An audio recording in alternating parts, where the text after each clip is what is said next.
Bonjour. Bonjour madame. Merci de répondre à mes questions ce matin. Vous êtes l'avocat de Frédéric Péchier. Frédéric Péchier qui a tenté de mettre fin à ses jours la semaine dernière dans la Vienne où il était assigné à résidence. Il est hospitalisé au moment où on se parle en état critique. Il est soupçonné de 24 empoisonnements dont 9 mortels. Et ce matin sur RMC, vous vouliez dénoncer une forme d'acharnement, c'est cela ? Alors en fait, c'est pas tant un acharnement judiciaire que la défense de Monsieur Péchier dénonce.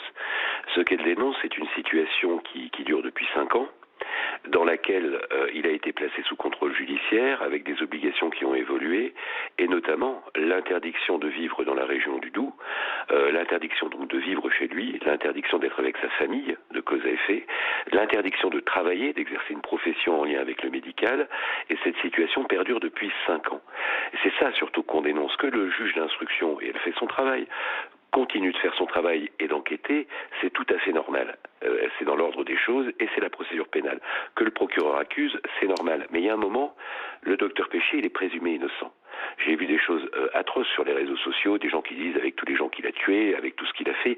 Non, il est présumé innocent, il conteste sa culpabilité et aujourd'hui j'aimerais juste que la justice lui rende, dans l'attente d'un procès qui aura lieu ou pas, on ne sait pas, peut-être que cette affaire se terminera par un non-lieu, lui rendre une partie de sa liberté pour qu'il puisse vivre. Parce qu'aujourd'hui, il ne vit plus. Maître, ce que je voudrais comprendre, c'est donc, en effet, il y a 50 procédures, enfin ça fera bientôt 50 procédures, Bientôt 50, ouais. Le dossier n'est visiblement pas fini à l'instruction.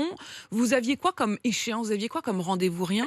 Pour l'instant, on n'avait aucune échéance judiciaire, ce qui a été un vrai problème. C'est-à-dire que pour l'instant, on attend des retours de contre-expertise, puisqu'on avait reçu des expertises dont on ne connaît même pas le délai, si vous voulez. Elles peuvent arriver dans 6 mois, dans 8 mois ou dans 1 an. Après ces contre-expertises, le dossier ne sera pas terminé. C'est une affaire qui ne sera pas finie avant minimum 18 mois, voire 2 ans.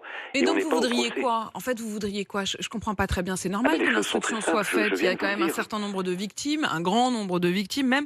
Il y a quand même 24 empoisonnements dont il est... Non mais, dont il est soupçonné d'être à l'origine. Je ne parle pas, évidemment, je suis complètement d'accord avec vous. On est coupable. Non, oui, c'est ça le problème. Les victimes, il y a quand même une question d'empoisonnement suspect quand même, non? Donc il y a des victimes, je ne sais pas de qui. Madame de Malherbe, je me permets de vous préciser que les dernières expertises qui sont rentrées ont dit que sur les 24 faits d'empoisonnement, seul un fait pouvait être juridiquement qualifié d'empoisonnement.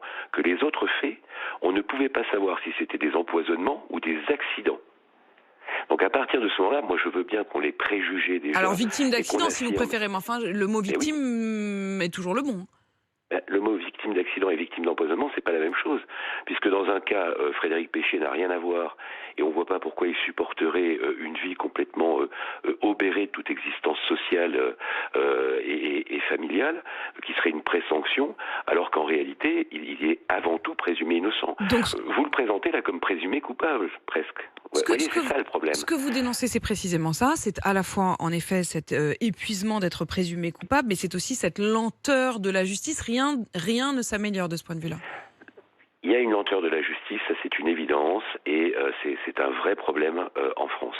Le second problème, c'est que peu importe que la justice soit lente, un contrôle judiciaire ne peut pas perdurer pendant des années parce que ce contrôle judiciaire, à un moment, vous prive de toute existence. Qu'est-ce que vous demandez donc?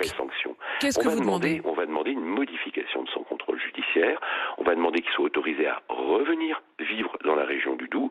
On va demander à ce qu'il soit réautorisé à travailler dans le milieu médical et effectivement qu'il puisse retrouver une existence. Il n'a plus d'existence aujourd'hui. Vous vous rendez compte que cet homme qui a plus de 45 ans, qui a fait toute une carrière, qui était un des meilleurs anesthésistes de la région, se retrouve sans revenu, sans profession, sans famille, à vivre chez ses parents comme un adolescent. Enfin, comment voulez-vous qu'il aille au bout de 5 ans ?